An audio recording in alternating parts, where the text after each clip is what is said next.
Arne, that game had a bit of everything. How do you rate your team's performance? Not so good. Maybe apart from 20, 25 minutes, half an hour in the first half. By the way, we were already 1-0 down at that moment of time. But at that moment, during those 25, 30 minutes, I thought a result was possible. For the rest of the game, looking at the scoreline, looking at the way we played, looking at the way Brentford played, how hard they fought for a result, I don't think it was ever in the game for us to get a result, maybe apart from the last 5 or 6 minutes. It's 4 straight Premier League defeats now. I know you've already spoken that the games are all different that you've lost in this run, but what's concerning you the most about these performances? Nah, like you said, you cannot compare all of them. What the most concerning thing is that you lose 4 times in a row. So it's always about the result, and then afterwards you're going to judge the performance, which today was, in my opinion, the worst from all the 4 losses we've had. And again, conceding a set piece, not scoring one, makes it for us again hard to win a game of football. Why was it the worst? Get a result. Why was it the worst? I think we lost. We didn't do the basics right, especially the first half, but during parts of the second half as well. I think they won more duels than us. They won more second balls than us. Conceding. If you go here, you know if you're going to concede goals, it's not a surprise that one of them might be a set piece, because this is one of their main strengths. But apart from that, the counter-attack is also a big strength, and that was the way we conceded 2 goals. And for me, we were also unlucky with the penalty we conceded, because I'm not too sure if the referee would have given that one if he thought it was inside, but he thought, soft contact outside the box, let's give them a free kick. But yeah, then it turned out to be inside the box, and the VAR had to overturn it because that's his job. And we were 3-1 down, and after that we tried, made some substitutions, but maybe, if I'm completely honest, them scoring at that moment of time maybe was more realistic than us scoring the 3-2. Salah took his goal so well. If that is the goal that is to get him back on a scoring run, how important could that be for the team? If Mo is going to go on a scoring run, that's definitely going to be important for the team. But football is about scoring goals, but football is also about not conceding goals. And so for so many games now, we've conceded 1, 2, 3 goals, and every time almost also in the first 5 minutes. So yeah, it would definitely help the team if we have players that score a goal, but that only helps if we are able, as a team, to keep a clean sheet, because keeping a clean sheet is not only what the last line does, that is something we as a team have to do better. And with the injuries stacking up now as well, does that make this challenge even harder to get back to winning?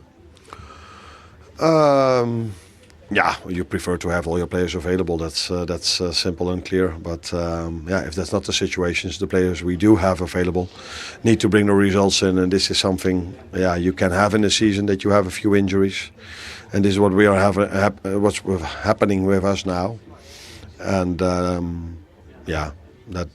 is something I'm not liking, of course, but something you have to accept. Thanks for talking to us, Arne. You're welcome. A very honest assessment from Arne Slot there. He was asked by Jules about Mo Salah, though, and was talking about the defence not being good enough, Macca. Is it clear where he feels that their main problems lie? Well, I think it screams from the page, really. They're conceding so many goals, aren't they? To score 2 away from home and still get beat. Liverpool have to score 3 every game for a chance to win the game.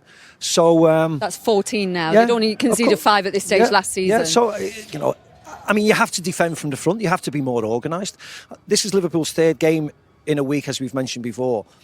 They played Wednesday away from home against Eintracht Frankfurt, away from home in the Champions League, and then straight away a league game away from home. You knew exactly what you were going to get against Brentford, because we know how Brentford play. And they didn't deviate from that, Brentford. Yet Liverpool didn't set up for this type of game. It was always going to be hard. It's always hard after an away Champions League game. So you have to come in, defend for 20, 25 minutes, play ugly, do whatever you want to stay in the game. And then your good players, when fatigue starts to set in and space starts to appear, that's when you make the most of it.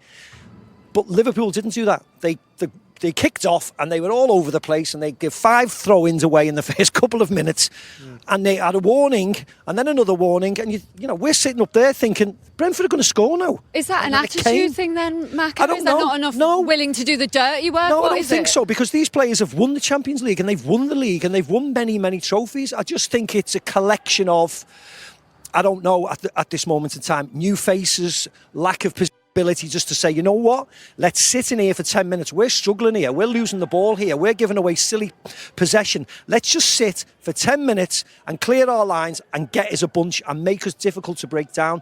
And they're not. They've conceded 3. Ouattara had a couple of headers. They could have conceded more. And they're gambling because they're always behind in games. So they're gambling again and putting more forwards on. And when you're putting 4 or 5 forwards on like they finish with, the game gets too stretched, and you're always hoping and gambling and hoping that we get a winner or an equaliser. And I agree with the manager today.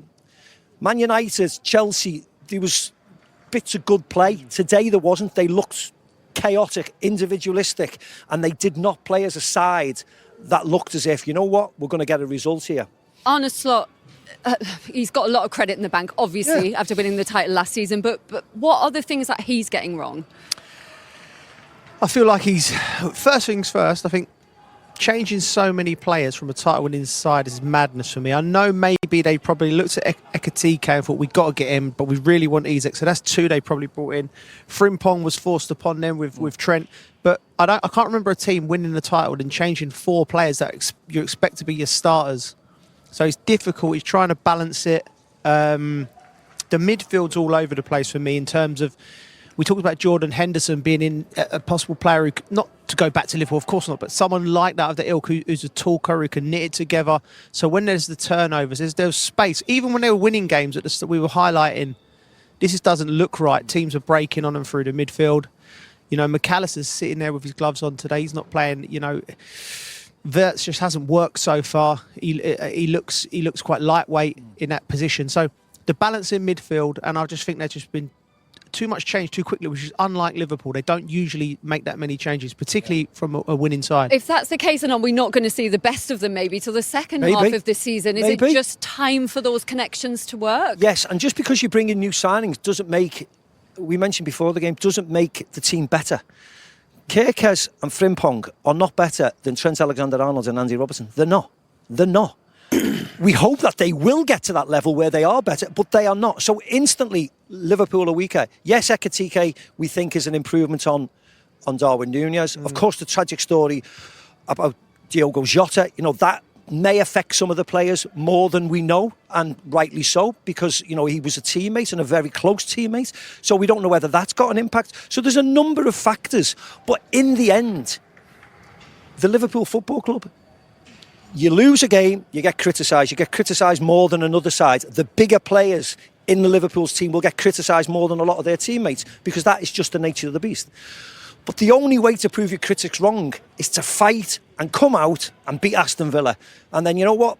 Beat Real Madrid, and then go to the Etihad and try and beat Manchester City. That's the only thing you can do in football. We've all done it. We've all had hard parts. And the good players get through it. And that's what they have to do. Looking at the fixtures, Macca, this potentially could get a lot worse. Palace at home in the League Cup next. They've got a blueprint to beat Liverpool, the way teams have been rattling them at the moment. We're there for that Villa game. Then they've got Real Madrid, Manchester City, Forest away as well. Could this very soon get into full-blown crisis mode? No, I think there's too much quality in the squad for a crisis. And I don't think Liverpool are the sort of club that, you know, panics or anything like that. Arne Slot won't be, of course, his job or anything like that. I think they'll get there. I just think, like Macca said, the 2 fullbacks haven't come in and improved the squad. So, you know, maybe you go, let's see the next 5 or 6 games. I'd say to Andy Robertson, the coach, you're playing for me. You know, you're playing every one of these games. You know, just keep yourself right. You know, even if you don't need to train, you know, and then Kirk is, give him a breather. Frimpong's the same, obviously injuries, I don't know, on that side. Just get a little bit of stability with it at the club back, and they'll win games. Like Macca said, stay in the games. The Ekitikas, the Salahs, the Gakpos, they'll win you games. And be a bit more solid. To see what they do against Crystal Palace. The under-21s have got a game tomorrow, and then they've got Palace. What does he do? Does he play a weakened team, which he normally does in the Carabao Cup? They need a win, though. Well, for confidence, for morale. Just the Carabao Cup. This time from a Liverpool perspective, let's go back to the G-Tech and hear from Andy Robertson. Andy, a 4th straight league defeat for Liverpool tonight. What do you think isn't happening that needs to right now? I think a load of different things in different games, unfortunately. Today, first half, we went up for the fight. I'm not sure it improved too much in the second half, but we thought the one thing when you come to Brentford away, we've been here for years now, the one thing you need to come and fight, because they fight for everything, second balls, really good set piece team, and to be fair to them today, they played really well with the ball as well, and we were a step off it.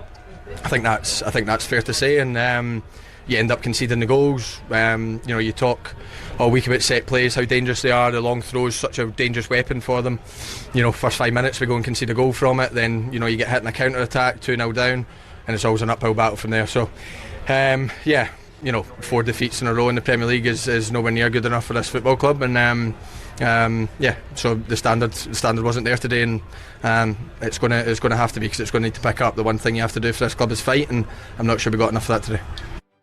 Liverpool lost 4 matches last season in total. We're into match week 9. They've already lost 4 matches in a row in the Premier League this season. Danny, a key word that he used there was fight, saying that was really the difference between the two teams. Is that what you felt as well? I did.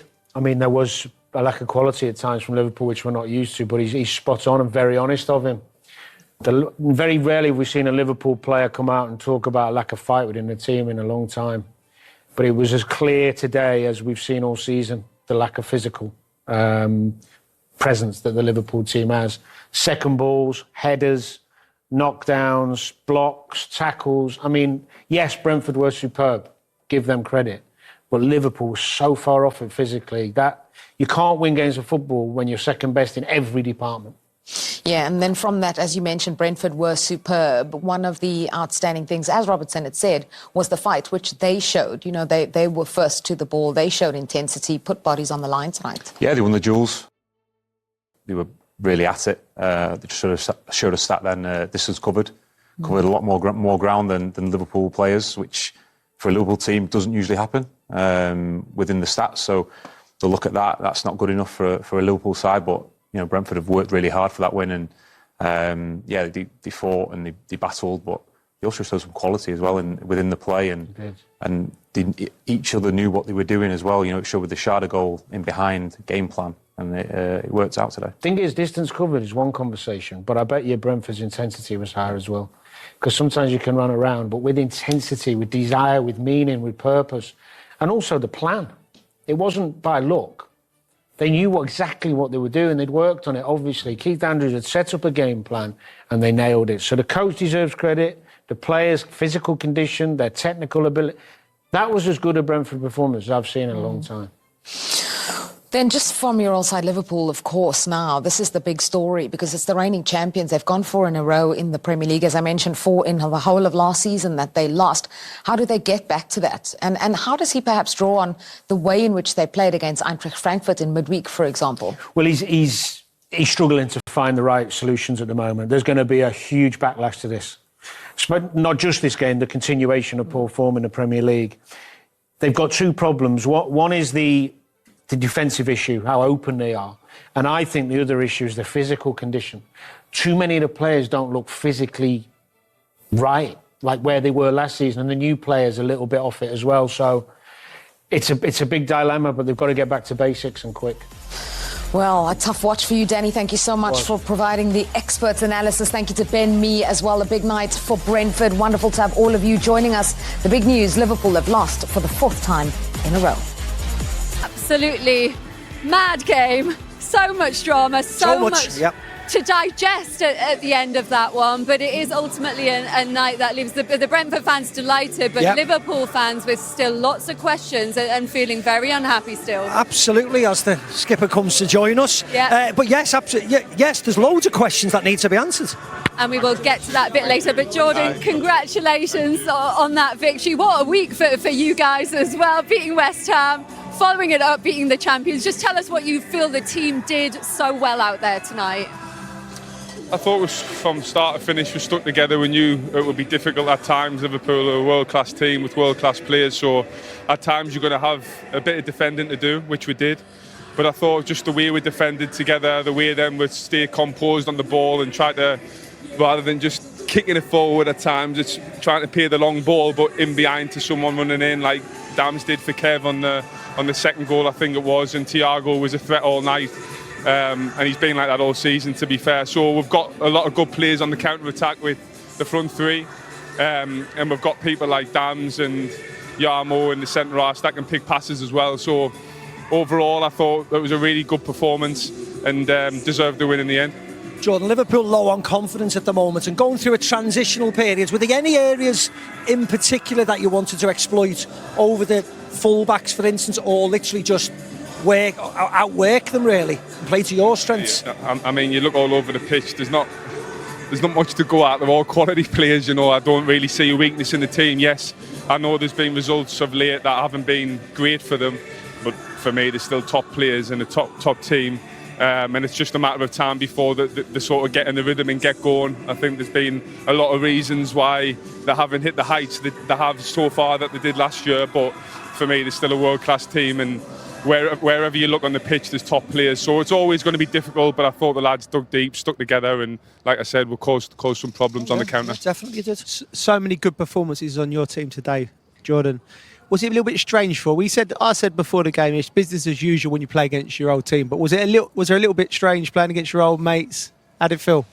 A little bit before, I think, just because I've been at Liverpool for so long, you know, and it's always like deep inside us now. It'll be forever there, I think, because I'll be there for so long, and it was my life for 12 years, you know. So it was a little bit strange, but having said that, I knew once the whistle would go, it was business as usual, and I'd be focused and I'd be ready to go, and I'd be in the right frame of mind, which I was. So yeah, once the whistle was gone, I was fully in, and I felt as good as I ever have. You spoke about leaving Liverpool being like a breakup. You got such a good reception tonight, obviously from the Brentford fans, but also from the Liverpool fans at the end there as well. Did that mean a lot to you?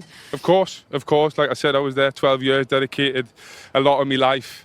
My kids were born there, so it holds a special place in my heart, and I still want Liverpool to do well.